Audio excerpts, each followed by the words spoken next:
কি রে তুই কখন এসে বসে বললি? এই দেখো আমাদের রান্না হচ্ছে। এই যে এখানে হচ্ছে ভাত, এই যে ভাতটা এখনো হয়নি, ভাতটা হবে।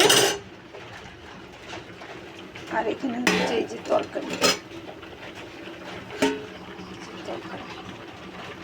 তরকারি বাড়াতে বন্ধুরা এই যে আলু দিয়ে, এই যে পটল দিয়ে, আলু দিয়ে তরকারি,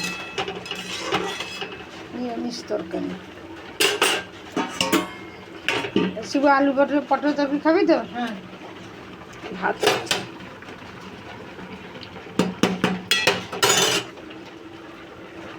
ভাতটা হয়ে নি, ভাত তরকারিটা হয়ে দিই।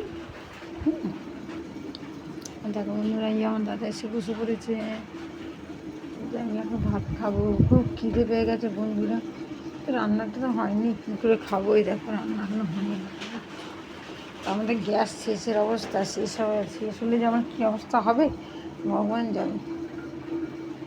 তাই কি রান্না করবো, কী করে খাবো, সেটাই আমি ভাবছি। ভগবান যে কেন আমায় বাঁচিয়ে রেখেছে বন্ধুরা, শুধু শাস্তি পাওয়ার জন্য।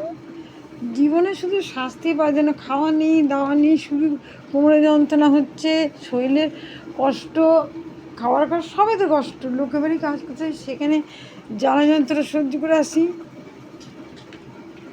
নিয়ে আমার জীবন চলছে।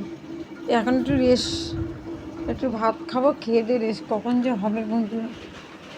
ভাত এখনো হয়নি, দেখো চাল বাড়িয়ে দিলে, গ্যাসটা বাড়িয়ে দিলে কী হবে, জলটা টেনে যাবে আর ভাতটা হবে না, দিলেই ভালো।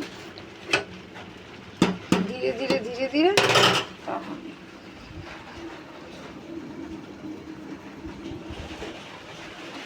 ঢাকা দিয়ে দিই, তার তাতে তো বন্ধুরা রাখছি। তোমরা আমাকে একটু সাহায্য করো, কমেন্ট করো, সাবস্ক্রাইব করো, আমাকে একটু হেল্প করো, যাতে আমি একটু উন্নতি করে কিছু রোজগার করে নিজের জীবনটা বাঁচাতে পারি। ওই যে আমার দাদা আছে, তাকেও ভাত দিতে হবে। তোমরা এরকম কেন করছো বন্ধু? তো রাখছি, থ্যাংক ইউ।